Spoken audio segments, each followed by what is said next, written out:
bleu. Salut les petites gouaches!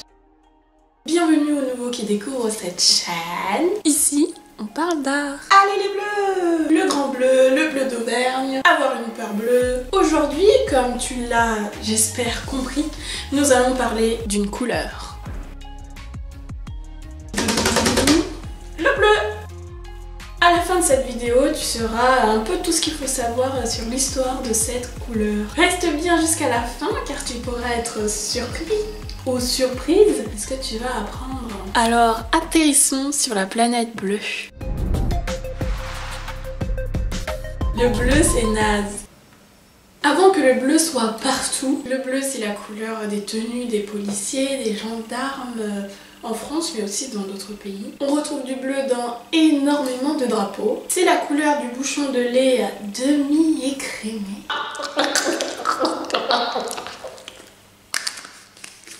C'est la couleur de la petite pastille bleue sur les robinets pour indiquer l'eau froide. C'est la couleur du message fatal d'erreur d'exploitation de Windows. Eh bien sachez qu'avant tout cela, le bleu était une couleur assez méprisée, voire totalement.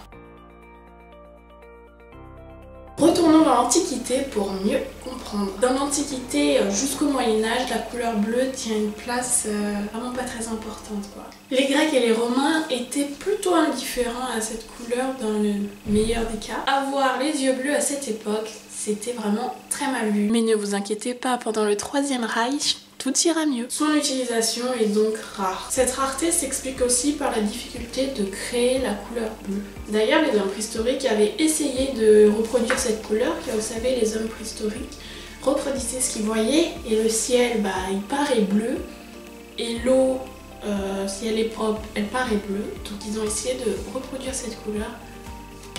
Mais il se trouve que dans tous les vestiges retrouvés de cette époque, le bleu est inexistant. A priori, ils n'ont pas réussi. Au début du Moyen-Âge, c'est la même chose. Le bleu a très peu d'importance.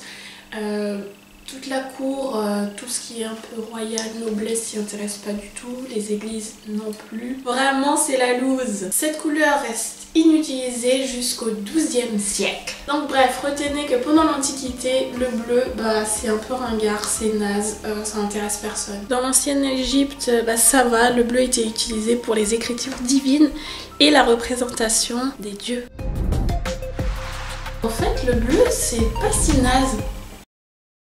Donc je vous disais, à partir du XIIe siècle, le bleu va commencer à prendre son essor. La Vierge Marie va être vêtue de vêtements bleus. On avait besoin d'une couleur qui représente la pureté et le deuil. Le bleu faisait l'affaire. Je vous cache pas que d'être la couleur du vêtement de la Vierge Marie, ça a rendu le bleu un peu populaire, quoi. C'est pas n'importe qui Marie en fait.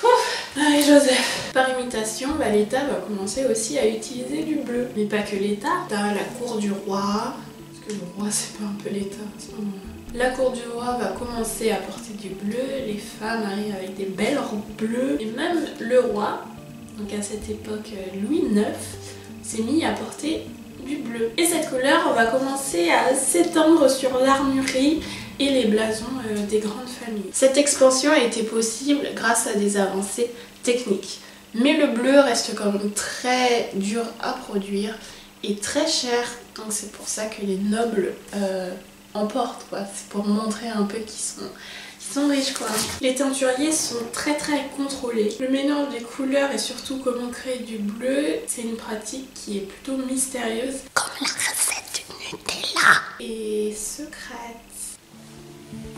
À la fin du Moyen-Âge, ça y est, le bleu remplace le rouge qui était la couleur préférée. Maintenant, le bleu qui n'était rien à la base devient la couleur de la loyauté, de la joie, de l'amour, de la paix, du confort et du réconfort. Waouh, mais en fait, j'adore le bleu. À partir du XVIIIe siècle, la teinture vestimentaire fait une avancée importante dans l'usage à grande échelle du bleu. L'indigo, la couleur indigo, provient d'une plante. Son exploitation est bon marché grâce aux esclaves qui ramassent, récoltent cette plante. Dans les arts visuels, en 1709, Monsieur Dippel crée le bleu prusse. Son pouvoir colorant permet des tons admirables et plus brillants. Cool, il est moins cher à produire que les anciens colorants. On note aussi dans cette période le développement du lexique autour du bleu. Et ça permet aux auteurs de consacrer une place un peu plus importante au bleu dans leur écrit et dans la littérature. Et il y a aussi beaucoup d'expressions peur bleue, grand bleu, qui sont encore utilisées aujourd'hui. À la fin du XVIIIe siècle, le bleu devient une couleur politique. Les États-Unis se sont inspirés du drapeau britannique, donc qui présentait du bleu et du blanc, sauf qu'ils ont fait leur drapeau à leur sauce. Et en 1790, le drapeau national français est adopté. Bleu, blanc, bleu. Bleu, blanc, rouge. Des rayures verticales furent choisies pour pas confondre en fait avec le drapeau du Pays-Bas. Enfin à cette époque-là, les Pays-Bas s'appelaient les Provinces-Unies. Pendant la Première Guerre mondiale, le côté voyant du rouge des pantalons des soldats sont remplacés par du bleu-gris qui est moins voyant. Moins voyant, moins de morts. Moins de morts.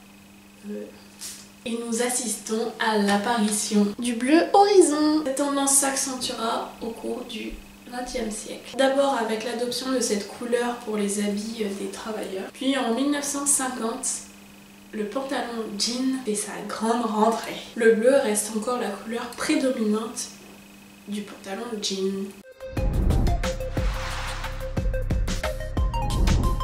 Donc voici l'histoire à succès du bleu. Le bleu est devenu tellement une superstar que même un artiste, Yves Klein, a acheté une certaine nuance de bleu et en a fait en fait le centre de son travail. Pas fou, petite anecdote, les nourrissons quand ils naissent, ils voient en noir et blanc. Puis autour des 5-6 semaines, ils commencent à voir le rouge et le vert. Et ce n'est que au 6e mois qu'ils voient du jaune, mais surtout du bleu. J'ai essayé de faire des recherches assez générales sur l'histoire du bleu. Je suis sûre que vous avez appris des choses. Donc mettez-moi un petit like et dites-moi en commentaire ce que vous avez appris. Est-ce que j'ai vraiment besoin de vous demander de vous abonner? On se retrouve à la prochaine. Et n'oubliez pas, gardez l'œil bien ouvert car un maudit arbre pourrait apparaître sous vos yeux. Salut!